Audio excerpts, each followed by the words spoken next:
Ya Rasulullah, tanda besar kiamat yang pertama itu akan muncul apabila kesemua tanda kecil selesai. Ya Rasulullah, bagaimana kami nak tahu bahawa tanda kiamat yang pertama itu sangat dekat? Maka Nabi pun sebut satu hadis kepada para sahabat. Saya bacakan kepada tuan-tuan pada malam ni. Tuan-tuan tengok hadis dan petanda yang Nabi sebut tu berlaku ke tidak lagi. Hadis sahih. Nabi kata nak tahu tanda kecil, tanda besar kiamat pertama itu dekat. Nabi kata inna amamad dajjal sinuna khadda'ah. Apabila kalian tengok dalam masyarakat, dekat-dekat dengan kemunculan tanda besar kiamat yang pertama, iaitulah Dajjal, di dalam masyarakat, kehidupan masyarakat ketika itu dipenuhi dengan pembohongan. Allahu Akbar. Pembohongan. Tuan-tuan tengok masyarakat hari ni banyak berbohong tak? Hasbunallah wa ni'mal wakil. Penipuan dan pembohongan hari ni dalam internet, dalam kehidupan, di tempat kerja, dalam masyarakat, dengan jiran, dalam keluarga, berdarah daging dalam kehidupan masyarakat. Tuan-tuan tengok hari ni manusia berlumba-lumba untuk siapa menjadi penipu yang paling besar. Ni infun. Banyak tak ni? Allahu Akbar. Kalau nak tipu di masjid ni, dia tak tersebar luas sebab orang masjid datang macam ni 500 orang. Tapi dalam ni sekali tipu, lepas tu kita share, dalam masa 1 minit 100,000 orang boleh ditipu. Tuan-tuan tengoklah setiap hari apa yang berlaku dalam dunia ni. Setiap hari dia keluar satu mesej, jawatan kosong, di Mak Tafiz sekian-sekian, gaji 3,500. Kita nampak dah tu. Macam mana Mak Tafiz gaji sampai 3,500 ni? La hawla wa la quwata illa billah al-aliyyil azim. Mesej tu tipu, viral, semua grup dapat. Macam saya dalam bidang agama, semua grup agama, macam mesej macam ni sampai, gaji 3,500, Mak Tafiz sekian-sekian, tempat sekian-sekian, viral. Rupanya tipu. Cek tak ada. Selang 2 hari, mesej yang sama, tempat lain pula, cari guru Tafiz juga, gaji macam tu juga, gaji tinggi, RM3,000, juga tipu.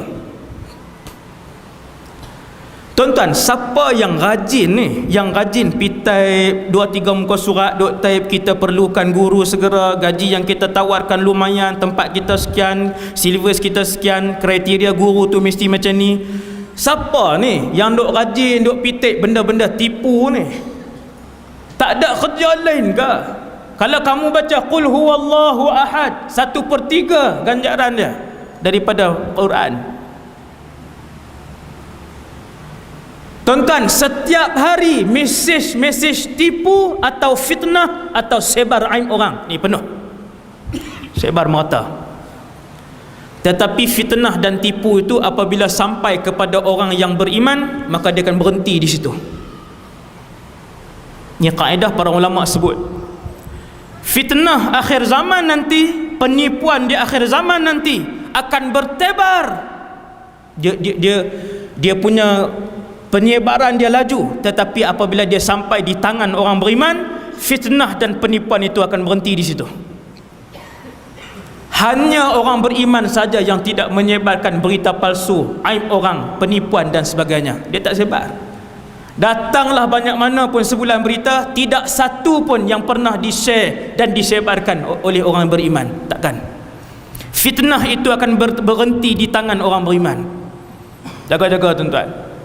Macam-macam Nabi sebut, Nabi kata dekat-dekat dengan kedatangan Dajjal, kalian akan melihat dalam kehidupan masyarakat penipuan yang begitu banyak. Sinuna khadda'ah. Banyak tak? Tuan nampak? Tanda yang pertama nak keluar tanda besar kiamat, apabila kalian melihat kesemua tanda kecil telah berlaku. Satu. Yang kedua, apabila kalian melihat di dalam masyarakat penipuan itu begitu banyak. betul-betul macam yang zaman ini yang kita hidup ni. Tuan-tuan, orang tipu buat umrah daripada 10 tahun yang lepas sampai tahun ni 2017 masih ramai lagi ribuan yang ditipu dengan umrah ni, pakej umrah. Tersadai di KLA dan sebagainya. Umrah murah RM4,000. Berapa orang mendaftar? 300 orang mendaftar. Yang menipu tu dapat 1.2 juta sebulannya. Satu tempat dia dapat 1.2 juta. Dia pindah pejabat pergi duduk tempat lain. Sewa pejabat tu RM500 je sebulan. Modal dia. Kita ingat dah lama dah penipuan ni berlaku, masyarakat dah tak terpedaya dah. Sampai 2017 baca berita baru ni lah kena juga. Inna lillahi wa inna ilaihi raji'un. Sinuna khadda'ah. Tuan-tuan, ni yang Nabi sebut. Kamu akan melihat dalam kehidupan masyarakat di setiap segi penuh dengan penipuan. Bukan dalam masyarakat saja. Yang memerintah pun cara memerintah. Ini bukan sebutan mulut saya. Saya bacakan hadis Nabi ni sampai habis. Kata Rasulullah, hadis yang sama. Inna amamad dajjal sinuna khadda'ah. Sesungguhnya dekat-dekat dengan kemunculan Dajjal penuh dengan penipuan. Yukazzabu fiha as-sadiq.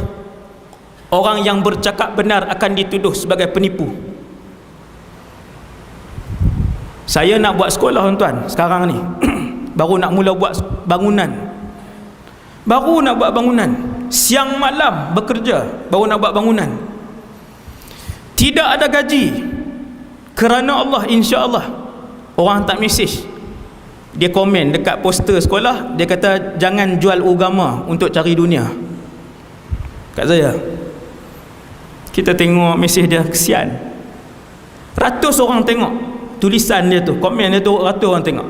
Dia tuju ke kita, jangan jual agama untuk cari dunia.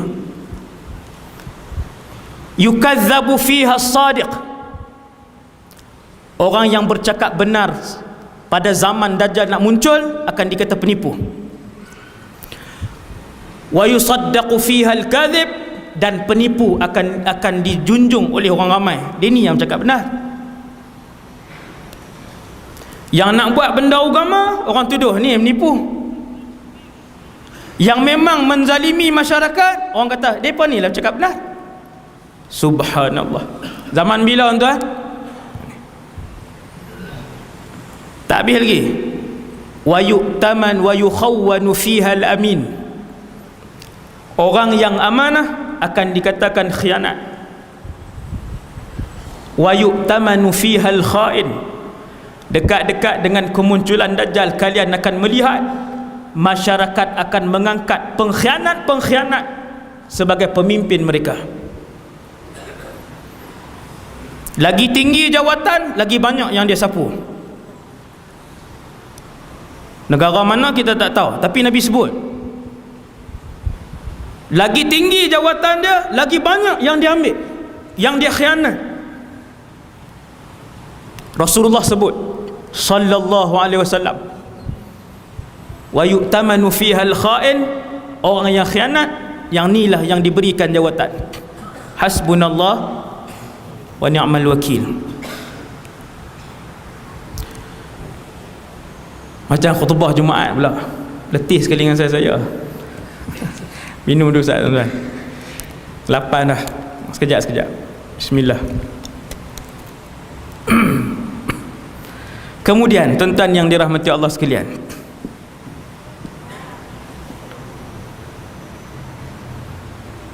dah kita berada di zaman ni, apa persiapan dia Ustaz? Ni yang paling penting. Lebih penting daripada kita mendengar cerita-cerita Dajjal ni ialah apa persiapan kita umat akhir zaman yang diajarkan oleh Rasulullah SAW. Nabi pun sebut, Nabi kata sesungguhnya setiap Rasul mengingatkan dan memberi amaran kepada umat mereka tentang bahaya fitnah Dajjal. Tiap-tiap rasul tuan, bukan Nabi Muhammad seorang. Tidak ada nabi kecuali, ini hadis ma min nabiyyin illa wa hadzara ummatahu 'anid dajjal. Saya tak mau baca sangat hadis, jadi lagi panjang. Saya terus buat terjemahan. Tidak ada rasul kecuali mereka akan memberi amaran kepada umat mereka tentang dajjal. Bahaya sangat ke? Ya. Kerana apabila dajjal ini muncul mengelilingi setiap inci muka bumi Allah ini, apabila dajjal ini muncul dan mengelilingi setiap bumi, setiap inci muka bumi ini, maka gerak kerja yang akan dilakukan oleh dajjal pertama dan terakhir ialah mensyirikkan umat Nabi Muhammad sallallahu alaihi wasallam. Tuan-tuan faham tak? Itu sebab kenapa kesemua nabi termasuk Rasulullah sallallahu alaihi wasallam dalam berpuluh-puluh hadis, sehingga cerita tentang dajjal ini menjadi mutawatir maknawi kerana banyaknya hadis nabi yang bercakap tentang bahaya dajjal ini. Maka nabi pun bagi tahu beberapa senjata yang boleh diamalkan oleh umat akhir zaman, dan ia sangat berkesan kerana senjata ini diturunkan khas oleh Allah Subhanahu wa taala untuk membentengi umat akhir zaman daripada ribuan jenis fitnah dan juga bapa kepada segala fitnah, iaitu fitnah ad-dajjal, dan senjata itu ialah surah Al-Kahfi. Yang ni inti kepada ceramah malam ni. Ni saya sebut dah. Siap-siap, takut terlupa. Ada 3 cara. Saya sebut siap. Ada 3 cara, 4 cara yang Nabi ajar. Tuan-tuan ingatlah elok-elok. No? Nak main pula wallahu alam. Boleh jadi 4 tahun lagi ke, 2 bulan lagi ke, tak tahu. Dalam ilmu Allah. 4 cara. Yang pertama, membaca surah Al-Kahfi ayat 1 hingga ayat 110 pada setiap hari Jumaat sekali. Itu cara yang pertama. Hari ni hari Jumaat. Bacalah bila-bila pun pada hari Jumaat. Pagi boleh, lepas zuhur boleh, lepas asar boleh. Tapi kalau lepas maghrib macam hari ni dah masuk Sabtu. Selepas maghrib hari Khamis, itu dah masuk Jumaat. Lepas maghrib hari Khamis, itu dah masuk Jumaat, dah boleh mula baca Kahfi. Selepas Isyak hari Khamis, itu sudah Jumaat, dah boleh baca Kahfi. Bacalah tuan-tuan. Tuan-tuan akan melihat bagaimana insya-Allah Allah Subhanahu wa taala menjaga diri tuan-tuan dan ahli keluarga tuan-tuan daripada belitan ribuan fitnah akhir zaman. Banyak tak fitnah akhir zaman tuan? Banyak. Ni dajjal ke tak ni? Ni yang saya pegang ni. Ni dajjal lah ni. Kalau tak pandai guna, dia jadi dajjal. Ni handphone ni. Berapa ratus pasangan suami isteri yang bercerai setiap bulan disebabkan telefon ni? Banyak tak? Banyak. Ni ya. Tuan-tuan sekalian, maka fitnah tu banyak.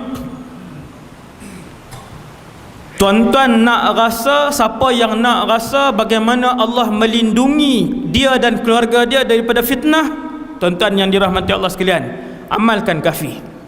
Cara yang pertama, baca Kahfi seminggu sekali pada hari Jumaat, ayat 1 sampai ayat 110 sampai habis. 1. Yang kedua, baca Kahfi setiap hari, ayat 1 hingga ayat 10. Mudah ya? Yang ketiga, baca Kahfi setiap hari, ayat 101 hingga ayat 110. Ini cara ketiga. 101 hingga 110. Cara yang keempat yang diajarkan oleh Rasulullah, keempat-empat ni hadis sahih. Bismillah. Alhamdulillah. Cara yang keempat yang diajarkan oleh Rasulullah sallallahu alaihi wasallam ialah membaca doa selepas tahiyat akhir sebelum memberi salam. Fil alamin innaka hamidum majid. Ramai orang tak tahu. Allahu Rabbi, rugi besar. Rupanya Rasulullah sallallahu alaihi wasallam mengamalkan satu doa sabit dengan hadis yang sahih. Setiap kali Nabi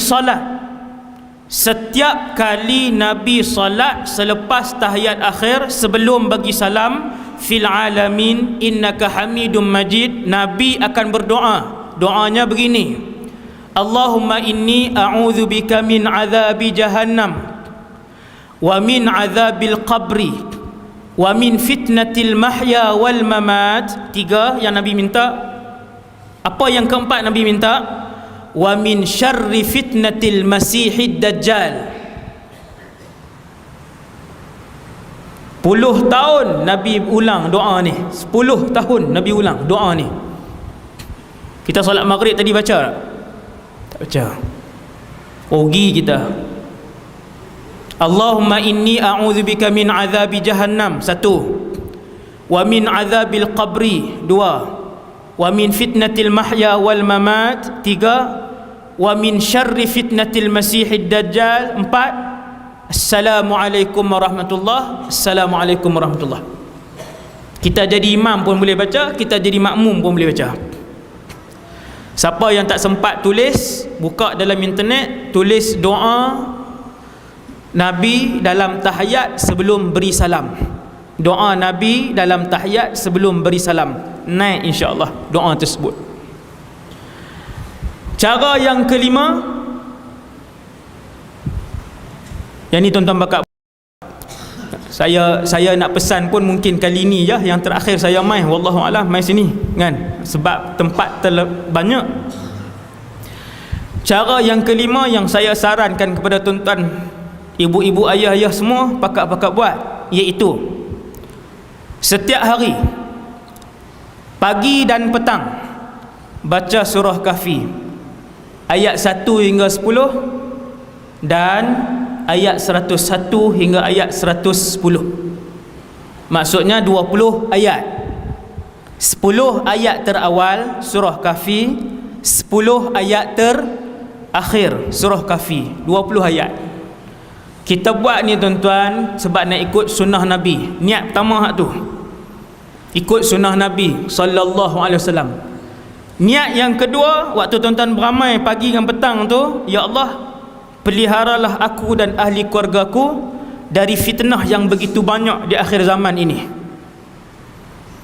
Pagi tuan-tuan buat 20 ayat daripada surah Kahfi, petang tuan-tuan baca 20 ayat daripada surah Al-Kahfi. Insya-Allah sudah begitu ramai di kalangan jemaah laki-laki dan perempuan yang depa amal sebulan, 2 bulan, 3 bulan. Lepas tu mereka telefon, Ustaz, alhamdulillah kami lihat perubahannya. Allah tunjuk penjagaan Allah Subhanahu wa taala, insya-Allah. Nah, kalau Allah terima, masya-Allah. Kita nampak bagaimana Allah jaga. Tuan-tuan, antara fitnah akhir zaman ni yang ni lah yang paling besar. Internet, game, YouTube, Facebook, Instagram ni, kalau tak pandai guna. Berapa banyak suami dan berapa banyak isteri yang sampai umur 30-an, 40-an masih main video game dalam ni. Betul tak tuan? Main game lagi. Sampai tak pergi bekerja, sampai minta cerai. Itu fitnah. Kita masuk tengok kisah yang disebutkan oleh Rasulullah SAW tentang Dajjal. Ibu-ibu, ayah-ayah sekalian yang dirahmati Allah, Dajjal ni manusia.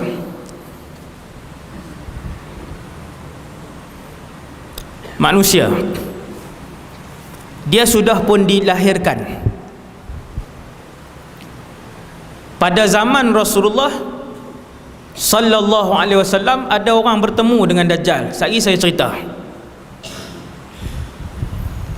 Dan Dajjal ini telah pun remaja, pemuda, remaja.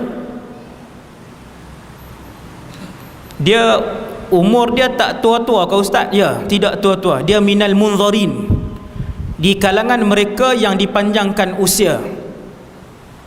Macam inilah tuan-tuan nak mudah faham. Nabi Isa di mana tuan-tuan? Nabi Isa di langit. Nabi Isa waktu diangkat umur dia 33. Sampai hari ini sudah berapa ribu tahun Nabi Isa alaihissalam 33. Ni nak bagi tuan-tuan faham. Antara makhluk Allah yang dipanjangkan umur, yang tidak mati, antaranya ialah Dajjal. Dajjal ni berapa orang? Seorang, satu saja, bapa segala Dajjal. Dajjal kecil ada 30. Yang tu dia tak ada kuasa-kuasa apa sangat. Yang bapa segala Dajjal ni satu je. Telah dilahirkan dan telah pun membesar. Minggu lepas ada orang sebarkan satu video. Minggu lepas, baru je. Baru, sebab tu saya sebut setiap minggu. Orang sebar satu video bayi, mata satu, duduk di sini mata dia. Sebar viral video tu. Ulasan di bawah, bayi Dajjal. Menyedarkan kita tentang kebesaran Allah dan kebenaran yang disebutkan oleh Nabi SAW. Lah, kebenaran yang disebutkan oleh Nabi mai ke mana? Dajjal dah besar dah, bukan baru dilahirkan. Yang tu bukan Dajjal. Kalau betul bayi itu memang ada, dilahirkan di Israel, Nabi sallallahu alaihi wasallam dalam satu hadis Nabi beritahu Dajjal dah lama lahir, dah besar pun. Dan mata Dajjal bukan satu, mata dia dua. Tapi disebabkan tak ada ilmu, orang sebarkan. Dalam grup ustaz-ustaz ada. Loh, kita pun mikir tak lepas tuan-tuan. Macam mana ustaz ni faham? Macam mana dia boleh sebar, share video ni? Benda tu jelas-jelas bertentangan dengan hadis Nabi sallallahu alaihi wasallam. Dah bertentangan dengan hadis Nabi, kenapa share lagi? Nampak tuan-tuan? Okey, malam ni kita sebut Dajjal ni dia dah lama lahir dan dia dah pun membesar. Dia manusia. Yang kedua, dia lelaki. Lelaki. Tuan-tuan tengok orang viral pula video lepas ni, bayi perempuan pula, mata satu, tengah-tengah mata satu. Mengejutkan, seorang bayi telah pun keluar, isteri kepada Dajjal pula dah. Sebab bayi perempuan. Tuan-tuan nak viral kah? Tak payah lah. Tak boleh viral. Benda tak betul. Dajjal telah pun dilahirkan, dia telah pun dewasa, syab, pemuda. Seorang manusia yang sempurna tubuh badan dia, mata dia dua, hidung dia, mulut dia, telinga dua, tangan dua, jari dia 10, manusia. Dan di mana dia sekarang? Ada 30 orang yang pernah melihat Dajjal di dalam muka bumi ni, dalam alam ni. Sabit dengan hadis yang sahih cerita tentang 30 orang tersebut. Saya ringkaskan kepada tuan-tuan.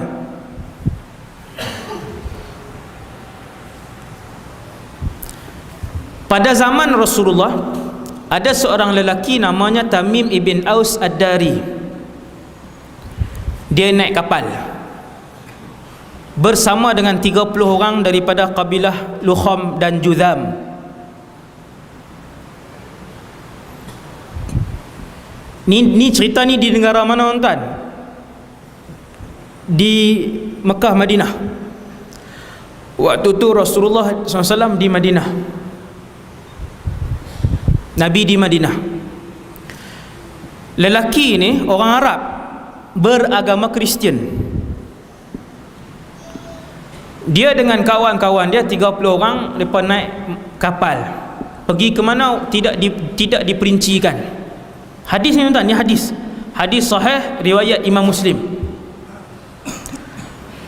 Kata Tamim, waktu kami sampai di tengah-tengah laut, kami dipukul oleh ombak yang kuat, oleh laut yang kuat, sehingga kami hilang arah tuju, sampai tak tahu pergi ke mana. Selama 30 hari, sebulan duduk di tengah lautan. Akhirnya kami sampai di sebuah pulau yang kami pun tak tahu pulau itu di mana. Kata Tamim yang cerita ni, dia pun bawa turun bot, perahu, sampan, kapal besar, bawa turun yang kecil itulah, sampan tu, bot. Maka kami pun bergerak ke pulau tu untuk berehat, minum, cari air bersih dan sebagainya. Waktu kami tengah berehat-rehat, hadis ni panjang tuan, hadis ni panjang, saya tak baca hadis tu, saya terus terjemah secara mafhum. Kami pun tengah berehat-rehat di pulau tu, tiba-tiba keluar seekor binatang yang pelik.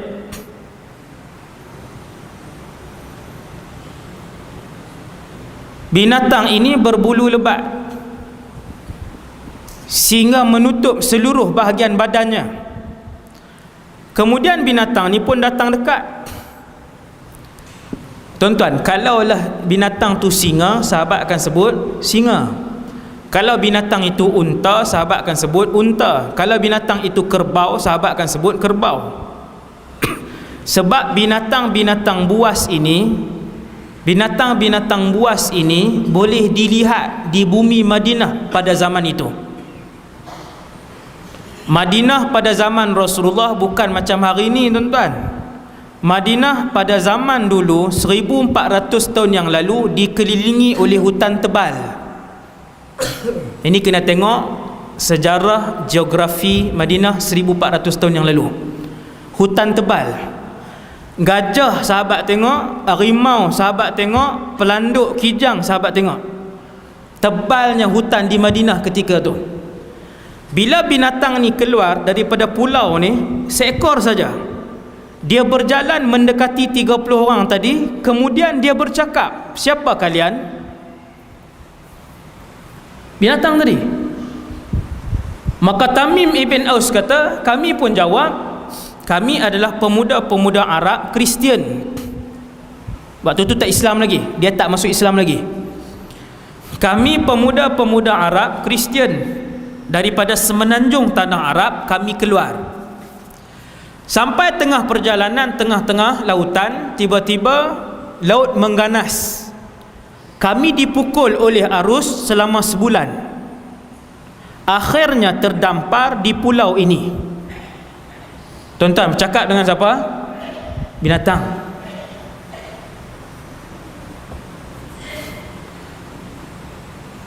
Kemudian Tamim pun bertanya pada binatang tadi, siapa kamu? Tuan-tuan turun, jumpa lembu. Lembu tu tegur kita, balik awal tak dengar ceramah kah? Tuan-tuan nak bagi tahu kat dia sakit perut? Tak bagi tahu dah kat dia. Tekan minyak terus larilah. Berani orang Arab, tengoknya, orang Arab. Bila binatang tu tanya, kamu ni siapa? Binatang bercakap. Hadis sahih. 30 orang ni siap jawab lagi. Jawab. Dia tanya pula, kamu ni apa? Binatang tu jawab, ana al-jassasah. Jangan buh nama anak pula. Jassasah, nama tak elok. Ada ulama kata itu iblis. Ada ulama sebut jassasah tu ialah iblis. Dia berupa jadi binatang huduh tu. Satu pandangan lah, satu pandangan. Anal jassasah. 30 orang ni tanya, jassasah tu apa? Dia tak jawab. Dia kata, di tengah-tengah pulau ada satu orang.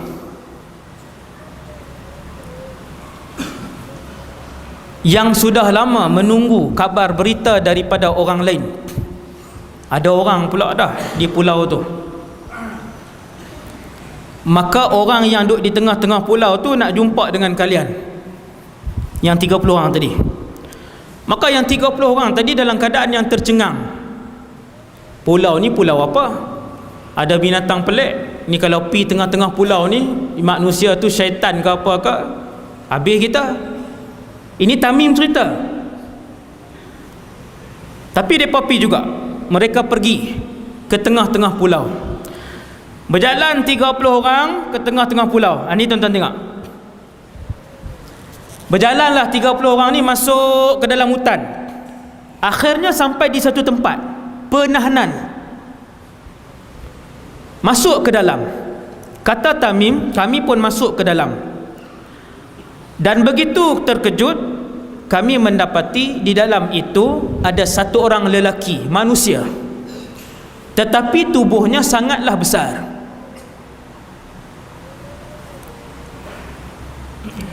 Satu orang lelaki, tubuhnya sangat besar. Dia bersandar ke dinding gua itu dalam keadaan kedua-dua tangannya dan kedua-dua kakinya diikat dengan rantai besi yang besar. Tamim tunjuk diikat macam ni. Ikat macam ni. Ikat dengan satu rantai besi yang tak boleh bergerak. Kaki dia, kedua-dua pahanya dirapatkan ke dadanya macam tu. Rantai besi, tak boleh bergerak. Kaki macam tu. Kemudian lelaki yang berambut panjang itu, panjang, rambut panjang, kerinting yang sangat kerinting. Tuan-tuan boleh bayang, sangat kerinting, panjang. Lelaki itu bertanya kepada kami, man antum? Kamu semua ni siapa? Lelaki yang kena ikat tu tanya.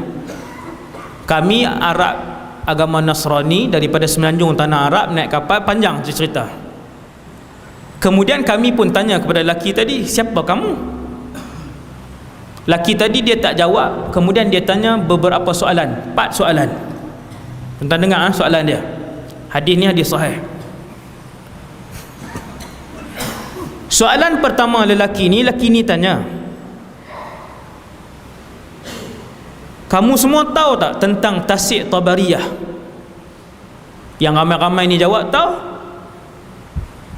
Macam mana keadaan Tasik itu? Mereka ni jawab, yang 30 orang ni jawab, oh airnya masih banyak. Orang menggunakan air di Tasik itu. Lelaki yang kena ikat ni jawab, tuan-tuan.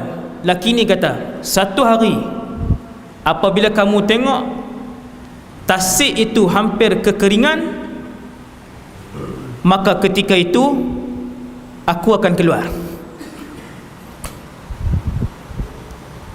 Satu hari Tasik itu akan kekeringan, kata lelaki itu. Dia tanya soalan yang kedua.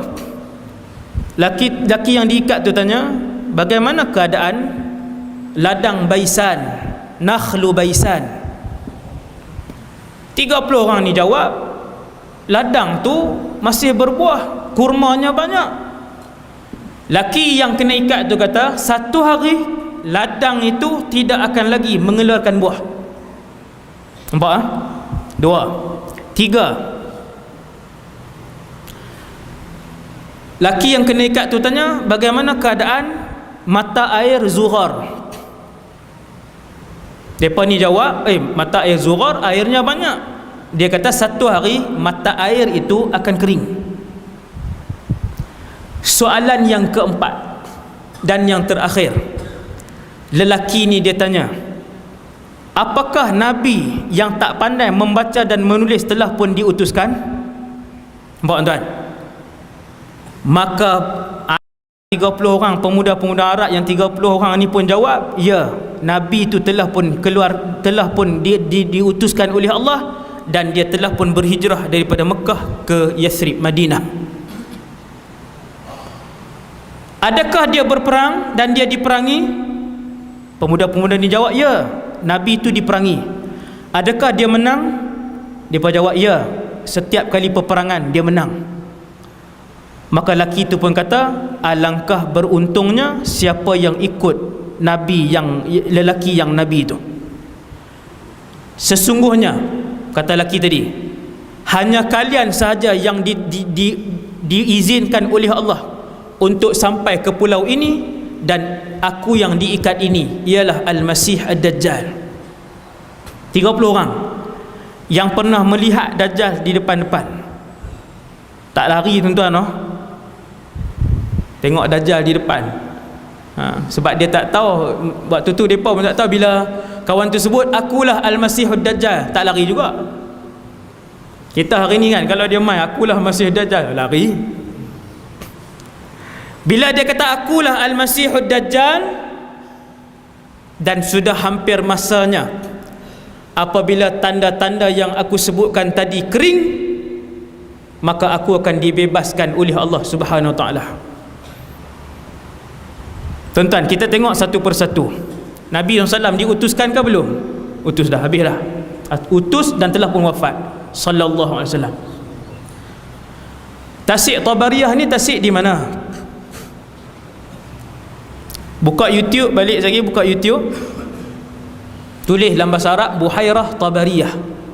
Tak pandai, tulis Sea of Galilee. Tasik ni ada di Israel. Adalah. Yang Dajjal sebut ni bukannya ada di angkasa lepas, ada di atas muka bumi ni. Dajjal kata satu hari tasik itu akan mula surut, dan ketika itu aku akan keluar. Tuan-tuan yang dirahmati Allah, ni bukan tujuan nak menakut-nakutkan. Tuan-tuan boleh tengok tasik itu hari ni, bagaimana setiap tahun dia mengalami kesurutan dan kekeringan.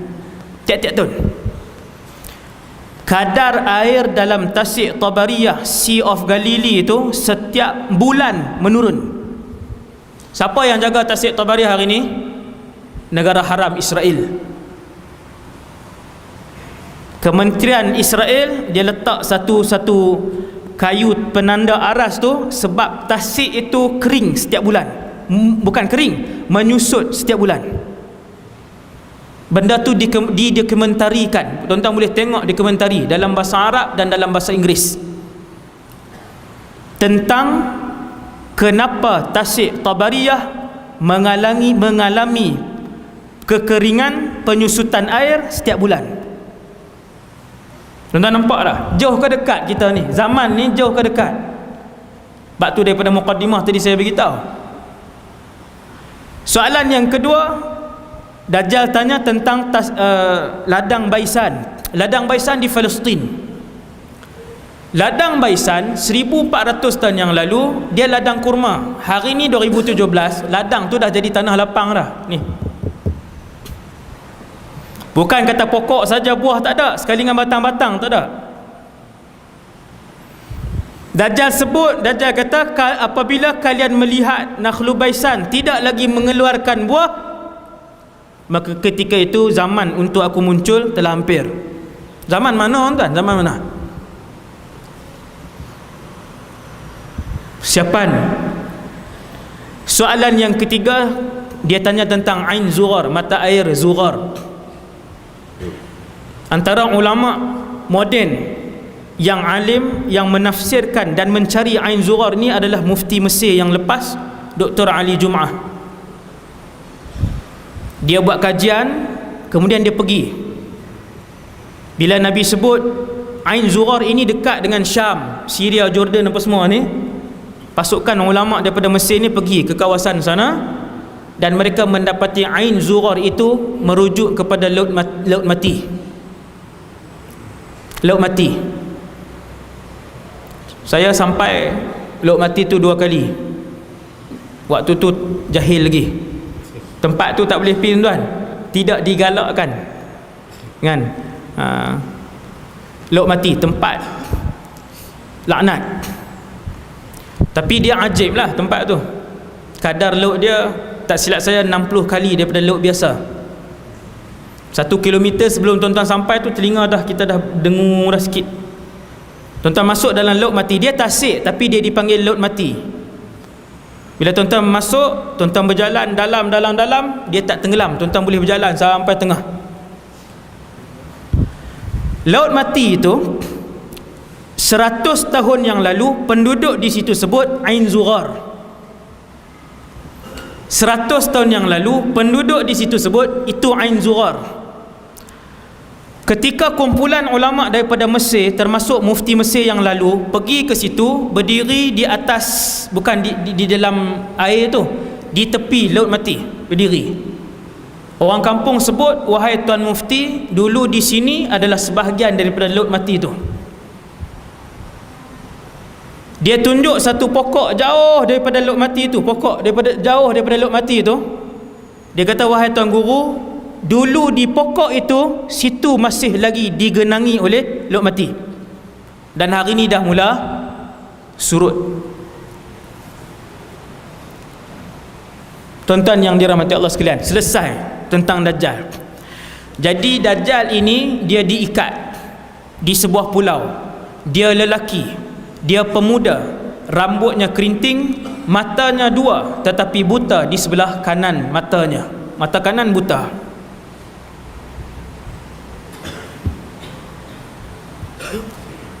Apabila dia keluar, bila Dajjal ini muncul, tuan-tuan tengok, saya sebut cara ringkas. Ini yang paling penting sekali. Bismillah. Apabila Dajjal ini keluar, maka umur yang diberikan oleh Allah Subhanahu wa taala kepada dia hanyalah 40 hari sahaja. Kita pun kata apa? Alhamdulillah, 40 hari singkat je. Nabi kata hari pertama Dajjal itu keluar, panjang hari itu seperti setahun. Tang ni tak alhamdulillah, tang ni innalillah. Tuan-tuan, apabila Dajjal itu keluar, Allah memberikan umur kepadanya hanya 40 hari. Okay, lega. Tiba-tiba Nabi sambung hadis tu. Nabi kata hari pertama Dajjal itu keluar, panjang hari itu akan menjadi seperti setahun. Tempoh yang Nabi sebut itu, tuan-tuan yang dirahmati Allah, tempoh tu kiasan ke hakikat? Kata para ulama, tempoh itu hakikat. Setahun itu hakikat. 24 jam darab 365. Hari ni satu hari 24 jam. Hari ni satu hari 24 jam. Hari pertama Dajjal muncul di Asfahan, di Khurasan, panjang hari pertama itu 8,760 jam. Berubah tak tuan-tuan cuaca? Berubah. Berubah tak cara ibadah? Berubah. Berubah tak cara hidup? Berubah. Berubah tak cara makan? Berubah. Macam mana tak berubah? Sehari jadi 8,760 jam. Apa bukti hari pertama kemunculan Dajjal itu panjangnya sama seperti setahun? Itu hakikat. Buktinya ialah soalan daripada sahabat radhiyallahu anhum. Tuan-tuan tengok, bila Nabi sebut hadis ni, sahabat tanya, ya Rasulullah, hari yang Dajjal muncul sehari bersamaan dengan setahun itu, cukup tak kami solat 5 waktu? Sahabat tanya soalan ni. Tuan-tuan dengar, ya Rasulullah, hari yang Dajjal muncul itu, yang panjang jadi setahun itu, cukup tak kami solat 5 waktu? Nabi kata tidak. Dengar tuan-tuan, ini fiqh zaman Dajjal. Fiqh itu berubah sikit. Nabi kata tidak. Uqduru lahu qadrah. Tak cukup kamu solat hari itu yang panjang setahun itu 5 waktu, bahkan kalian mesti membuat anggaran kepada setiap waktu solat. Anggaran macam mana tuan-tuan? Macam ni. Kita tengok pada hari yang Dajjal keluar tu, kita tengok jam. Kalau ada jam lah, kalau ada jam. Cuaca tak berubah, gelap. Dah berapa kali pusing 12 jam, gelap. Maka ketika itu kita tetap perlu solat zuhur. Subuh, Zuhur, Asar, Maghrib, Isya. Dia macam ni, bila masuk subuh, contohnya pukul 6 kita tengok cuaca gelap, kena sembahyang subuh. Berlalu 7, 8, 9, 10, 11, 12, 1, 7 jam cuaca gelap, kena solat tak Zuhur? Kena solat. Habis kita solat Zuhur jam 1, berlalu lagi 2, 3, 4, kita tengok jam 4, cuaca macam tu juga, kena solat tak Asar? Kena solat. Itu maksud Nabi, tidak cukup ketika itu kamu solat 5 waktu sahaja dan kamu mesti membuat anggaran. Dah selesai. Itu secara ringkas. Itu solat. Kemudian kata Rasulullah, hari kedua Dajjal panjangnya seperti sebulan. Pula dah. Kan kita duk ingat tadi 40 habis tahun tu selesai. Dah tuan-tuan. Panjang hari kedua menjadi seperti sebulan. Maksudnya 24 darab dengan 30. Berapa jam hari tu? 720 jam. Allahu Akbar. Tuan-tuan, suasana macam mana waktu tu tuan-tuan? Macam ni kah? Ada kuliah maghrib, orang pergi kerja? Tak tahu, saya tak boleh beri jawapan. Ketika itu manusia akan menghadapi buat kali pertama pengalaman dalam masyarakat itu, bagaimana mereka nak hidup satu zaman sehari jadi 720 jam. Tuan-tuan, panjang jadi. Macam mana nak hidup ni? Adakah budak-budak anak-anak kita pergi ke sekolah kah? Kita pergi kerja kah? Wallahu alam. Hanya Allah yang mengetahuinya. Zaman itu. Kemudian kata Nabi, hari yang ketiga, tuan-tuan yang dirahmati Allah, hari yang ketiga panjangnya seperti seminggu.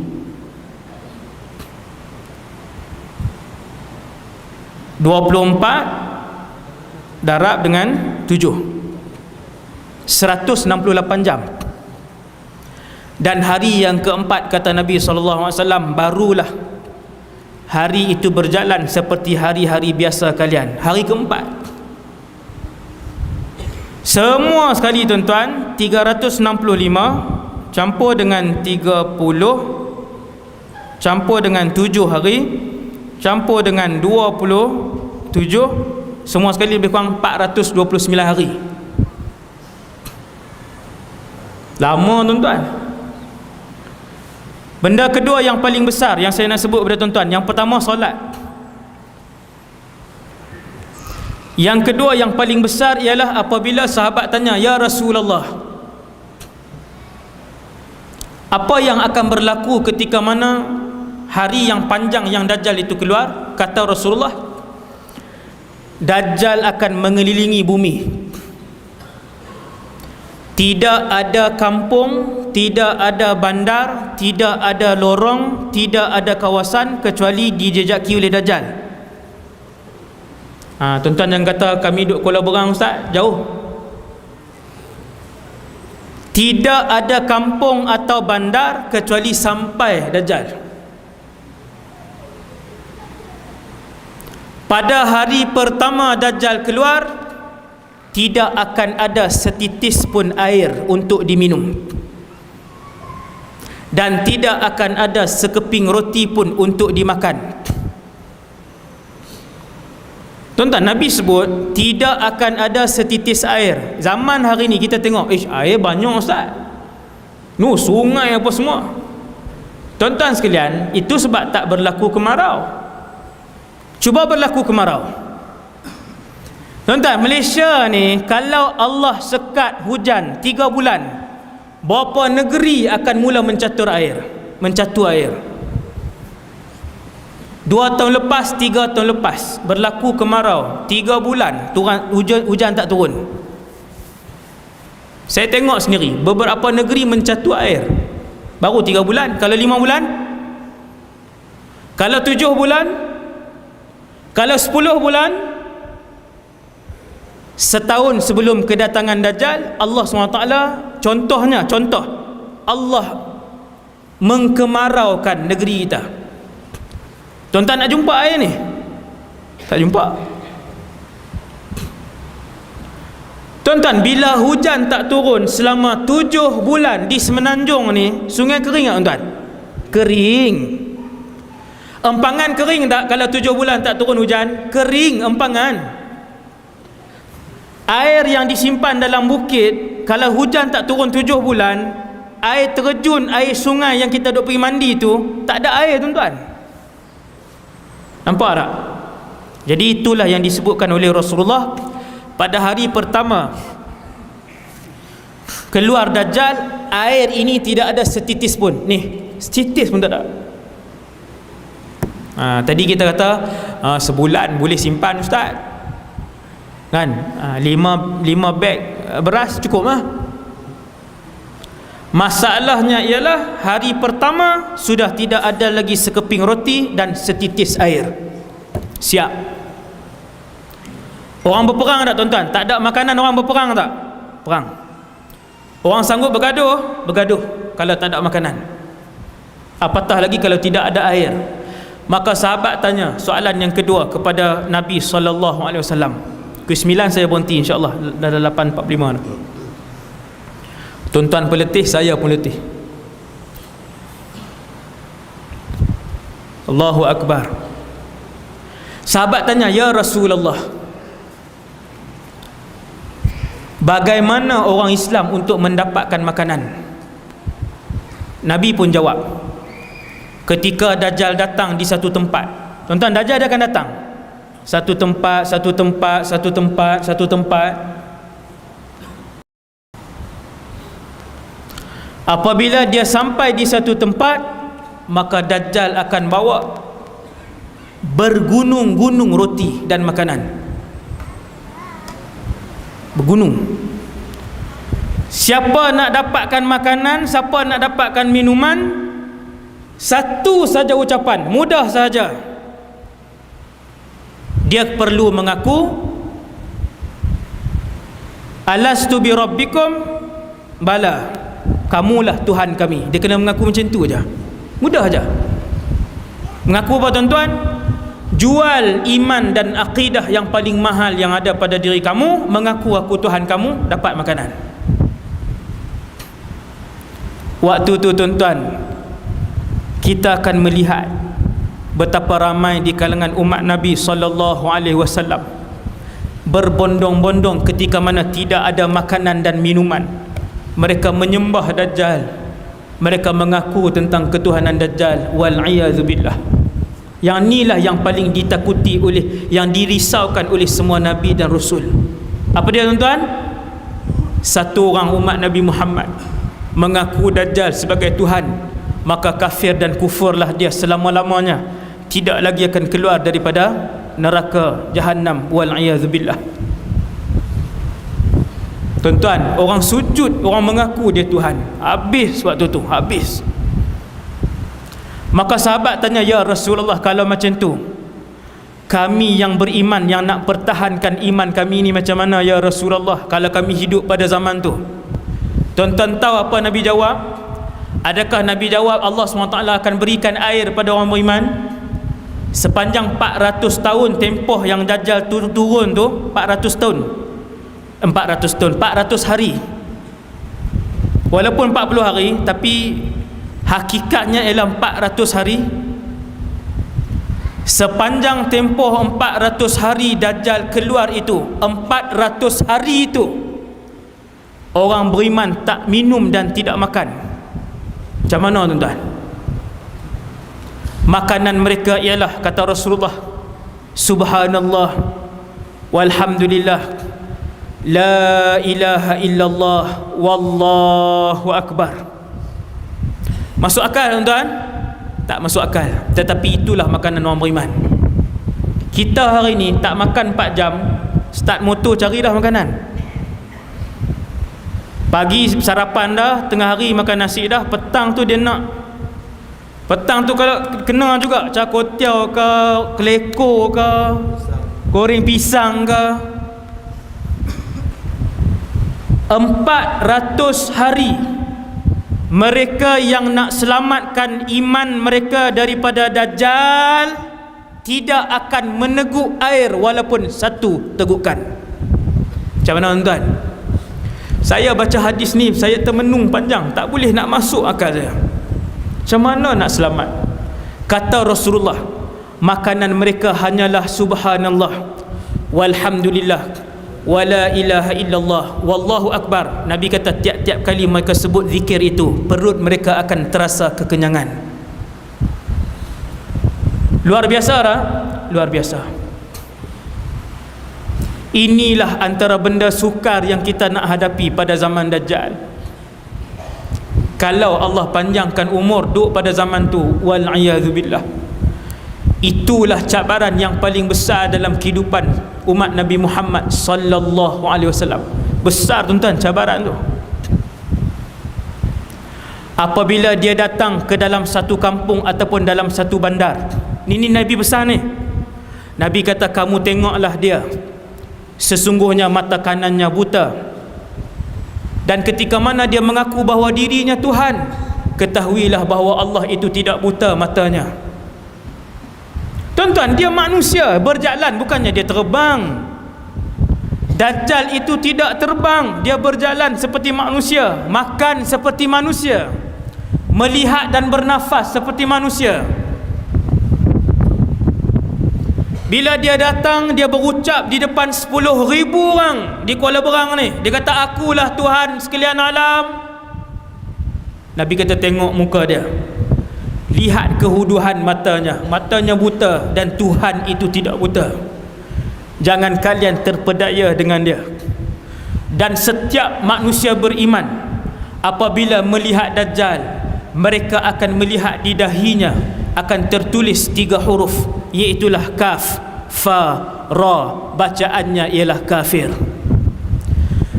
Tulisan di dahi Dajjal yang disebut sebagai kafir itu tidak akan dapat dibaca oleh orang-orang fasik, munafik dan kafir.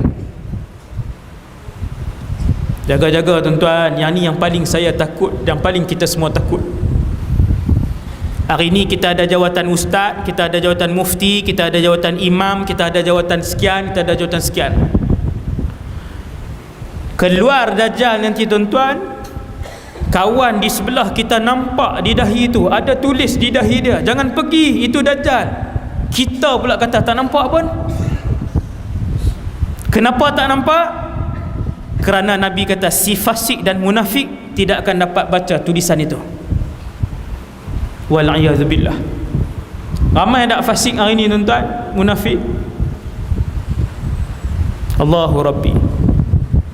Tengok, bila kita tengok dia datang kan, nampak di dahi dia jelas.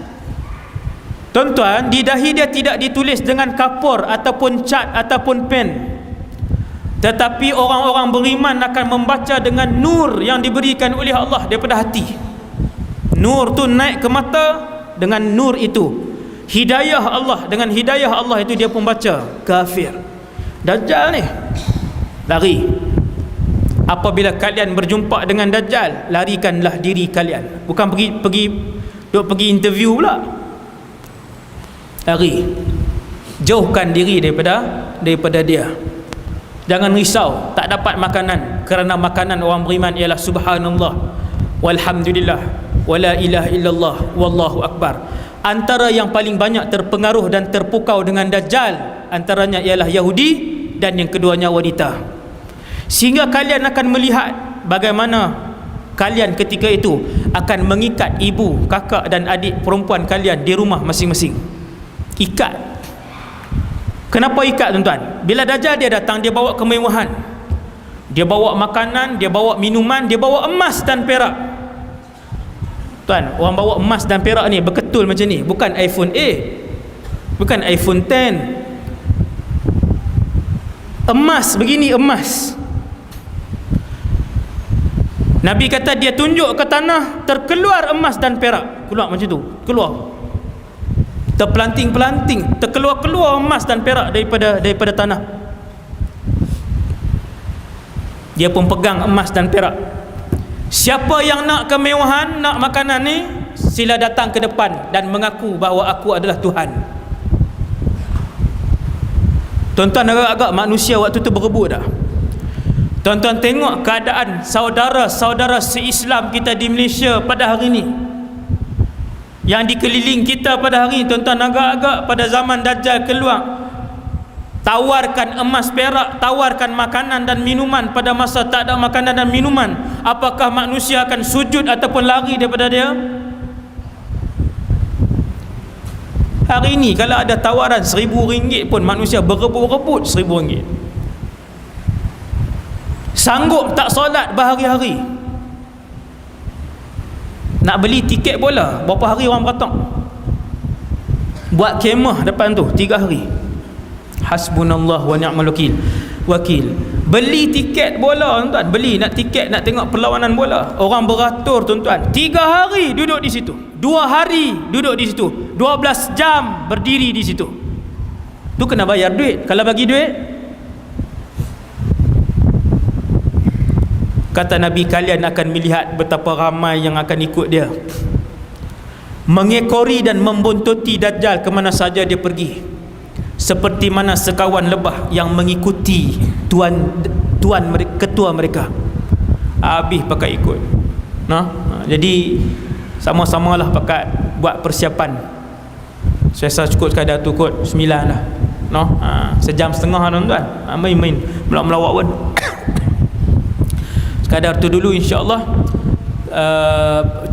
Ceramah dan penerangan kita pada malam ni tentang salah satu daripada tanda besar kiamat yang disebutkan oleh Nabi sallallahu alaihi wasallam. Dan tadi di pertengahan ceramah saya dah sebut dah apa yang kita perlu lakukan, sunnah persiapan yang ditinggalkan oleh Rasulullah sallallahu alaihi wasallam. Moga-moga kita semua diberikan kekuatan dan hidayah oleh Allah untuk kita amalkan ni hak Nabi tinggalkan ni, sunnah-sunnah yang ditinggalkan oleh Rasulullah untuk menghadapi fitnah akhir zaman. Tuan-tuan yang dirahmati Allah, saya datang juga dengan tujuan untuk membuat kutipan bagi membina sekolah yang saya sebutkan tadi. Saya baru nak mula, tuan-tuan. Tour pertama saya di Terengganu ni. Tour pertama saya ni di Terengganu ni. Nak tengok, mari nak tengok di sini, nak tengok kan macam mana umat Islam di Terengganu ni. Kalau sambutan kehadiran, masya-Allah kan, ni berapa ratus orang ni, ramai kan. Tapi kutipan kita nak tengok lah kan. Kalau banyak kita main pula kan. Kalau 4,000 5,000 tak main dah kan. Beritahu siap-siap lah. Nak buat, tuan-tuan, kompleks Islam Akademi Al-Habibul Mustafa 8 juta. Duit ada 100,000. Jujur saya beritahu, yang terkumpul 100,000. Ni saya baru mula bulan ni, baru nak mula langkah. Inilah tour pertama saya. Pakat-pakat tolonglah, tuan-tuan, untuk kita bina pusat pengajian yang insya-Allah saya sendiri yang asaskan. Saya sendiri yang asaskan dengan modul yang saya sendiri bentuklah pusat pengajian tu selama 13 tahun. Dia punya tempoh pengajian di situ. Dan dia orang ada letakkan tabung di setiap pintu. Setiap pintu ada letakkan tabung. Yang keduanya, tuan-tuan, saya mencari pewakaf bulanan. Ni dia punya borang dia. Tuan-tuan tulis nama ringkas dan juga nombor telefon. Saya bagi kat muslimat satu. Saya nak cari pewakaf bulanan sebulan RM100 selama setahun, bukan selama 5 tahun. Sebulan RM100, tuan-tuan, wakaf untuk pembinaan lebih kurang 8 bangunan termasuk masjid, asrama dan sebagainya. Selama setahun, kemudian habis setahun kita cari orang lain pula. Siapa-siapa yang berkeinginan nak buat, berkongsi bersama-sama dalam pembinaan kompleks ni, habis solat boleh mai bagi nama, tulis nombor di sini. Setiap bulan dia masukkan sendiri RM1 ke dalam akaun sekolah. Nak tahu mana akaun sekolah, nanti kita akan beritahu dalam grup WhatsApp. Semua yang mendaftar nama nanti SU sekolah akan bawa masuk dalam grup, satu grup lah. 200 orang Terengganu duduk dalam satu grup. Dalam tu kita akan bagi tahu perkembangan sekolah, bagaimana nak masukkan duit setiap bulan melalui mesin lah, ataupun transfer online. Sebulan RM100, tak boleh RM180, 90, ikutlah kemampuan dan keikhlasan kita. Tuan ah. Jadi lepas solat, siapa yang nak jadi pewakaf bulanan boleh datang ke depan dan daftar dengan saudara Zarifi. Aqulu qali hadza wa astaghfirullahal azim li wa lakum. Subhanakallahumma bihamdik asyhadu an la ilaha illa ant astaghfiruka wa atubu ilaik. Bismillahirrahmanirrahim. Wal 'asr innal insana lafi khusr illa alladhina amanu wa 'amilus solihat wa tawassaw bil haqq wa tawassaw bis sabr. Bismillahirrahmanirrahim. Alhamdulillah wassalatu wassalamu ala rasulillah wa ala alihi wa sahbihi wa man wala. Allahumma 'allimna ma yanfa'una, ya Allah, ajarkanlah ilmu yang bermanfaat kepada kami. Wanfa'na bima 'allamtana, ya Allah, manfaatkanlah ilmu yang kau curahkan kepada kami. Wazidna ilman wa amalan wa ikhlasan fi hayatina, tambahkanlah pada kami, ya Allah, ilmu, amal, ibadah dan keikhlasan dalam kehidupan kami. Sallallahu alaihi sayyidina Muhammad wa ala alihi wasallam walhamdulillahi rabbil alamin. Assalam. A'udzu billahi minasy syaithanir rajim. Bismillahirrahmanirrahim. Alhamdulillahi rabbil alamin. Wassalatu wassalamu ala asyrafil anbiya'i wal mursalin wa ala alihi wa ashabihi wa man tabi'ahum bi ihsanin ila yaumiddin. Wala hawla wala quwwata illa billah al-aliyyil azim. Wala hawla wala quwwata illa billah al-aliyyil azim. Wala hawla wala quwwata illa billah al-aliyyil azim. Amma ba'd. Pengurusi majlis yang berusaha, pengurusi masjid serta jawatan kuasa, Tuan Imam, Tuan Bilal, para pegawai masjid, muslimin, muslimat, ibu-ibu dan ayah-ayah yang dirahmati Allah Subhanahu wa taala sekalian. Tuan-tuan, pertama sekali nawaitul i'tikaf fi hadzal masjid sunnatan lillahi taala.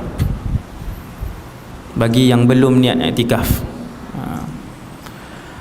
radina billahi rabba, kami redha Allah Tuhan kami, wa bil islami dina, kami redha Islam cara hidup kami, wa bi Muhammadin nabiyyan wa rasula, dan kami redha bahawa Muhammad sallallahu alaihi wasallam seorang nabi dan rasul. Allah menciptakan alam ni dah lama, bukan bumi sahaja, alam semua sekali yang luas dah lama. Antara makhluk yang akhir sekali Allah cipta manusia. Waktu Allah cipta Nabi Adam di syurga, binatang dah ada, jin dah ada, iblis dah ada, malaikat dah ada, tumbuh-tumbuhan dah ada, planet-planet dah ada. Kemudian baru cipta manusia. Allah pun takdirkan Nabi Adam dengan Hawa alaihi wassalam turun ke bumi. Bumi inilah yang kita duduk ni. Di kalangan bilion-bilion manusia, Allah pilih Nabi dan Rasul. Semua sekali jumlah Rasul, jumlah Nabi, campur Nabi dan Rasul ni, Nabi-Nabi ni, semua sekali 124,000. Ni maklumat ni. Yang kita ingat 25 orang. 25 tu yang disebut dalam Quran. Semua sekali 124,000. Kalau saya tanya soalan mudah, Nabi pertama dan Nabi terakhir, semua orang boleh jawab dalam masjid ni. Di kalangan 124,000 ni, Nabi pertama dan terakhir, semua orang boleh jawab. Nabi pertama Nabi Adam. Nabi yang terakhir yang ke-124,000 Nabi Muhammad sallallahu alaihi wasallam. Soalan seterusnya, 124,000 orang Nabi ni, berat sikit ceramah ni, dia banyak maklumat tuan-tuan. Tapi tak apa, nanti tuan-tuan boleh tengok balik dalam ni, berapa rakaman tu ada ni kan, tuan-tuan boleh tengok balik. 124,000 orang, berapa orang Nabi yang Allah sudah utuskan ke muka bumi? Jawapan dia, kesemua sudah diutuskan.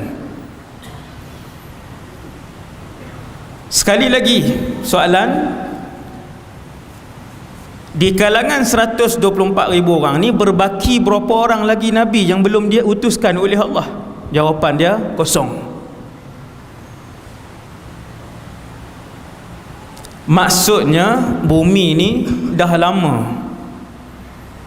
bukan dengan makhluk manusia, bahkan dengan makhluk-makhluk lain. Bila Allah hantar manusia yang merupakan antara makhluk terakhir yang Allah cipta di atas muka bumi ni, Allah pun pilih para nabi dan rasul. Bilangan para nabi dan rasul itu pun sudah habis diutuskan dan dipilih oleh Allah SWT. Selesai. Sampailah zaman kita malam ni 22 hari bulan 12 2017 1439 Hijriah ni, malam ni.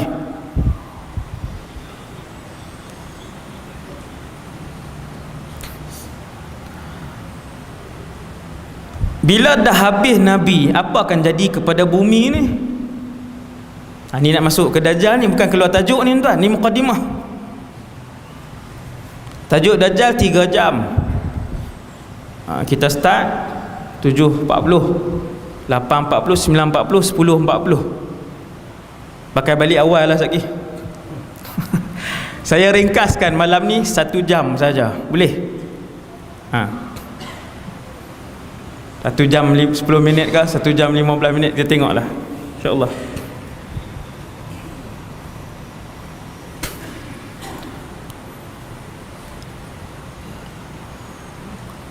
Maksudnya,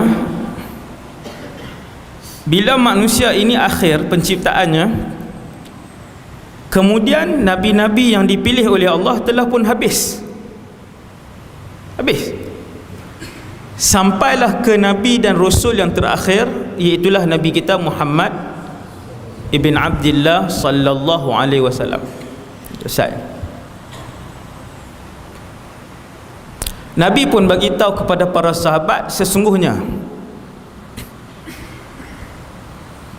umat ini, mafhum, umat ini akan melihat dan menghadapi dua keadaan yang paling sukar yang tidak dihadapi oleh umat lain. Tuan-tuan, umat ini akan menghadapi dua keadaan yang paling sukar yang tidak akan dihadapi oleh umat lain. Nombor 1, umat ini akan menyaksikan kiamat. Dan yang kedua, umat ini akan berhadapan dengan satu fitnah yang besar semenjak Allah menciptakan bumi ini sampailah kiamat. Tidak ada fitnah yang lebih besar dari fitnah itu. Fitnah itu ialah fitnah Al-Masihid Dajjal. Siapa yang akan hadapi umat ini? Maka ini adalah dua berita yang buruk yang paling ditakuti oleh semua para nabi dan rasul, yang paling dirisaukan oleh para nabi dan rasul. Dua benda ni, tuan-tuan, sampai malam ni 1439, kedua-dua benda ini belum berlaku. Boleh jadi tak kita yang hidup 2017 ni akan melihat dua perkara ini? Boleh jadi, sangat-sangat.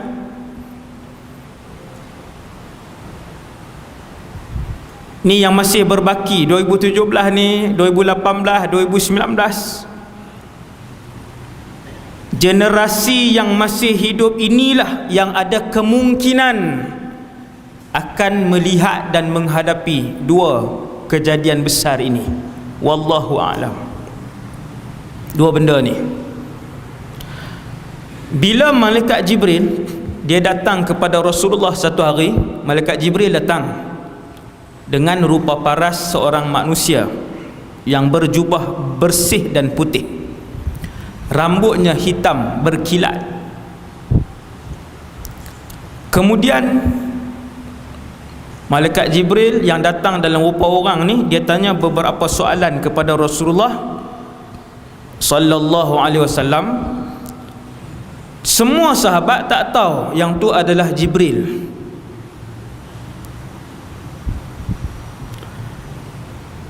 Soalan terakhir yang Jibril tanya, wahai Muhammad, bila kiamat? Mata sa'ah, bilakah kiamat? Lalu Nabi jawab, tengok Nabi jawab, mal mas'ulu anha bi'a'lama minas sa'il. Soalan yang kamu tanyakan itu, yang bertanya pun tidak tahu jawapan, yang ditanya pun tidak tahu jawapan. Siapa yang bertanya tuan-tuan? Penghulu segala malaikat, Jibril alaihissalam.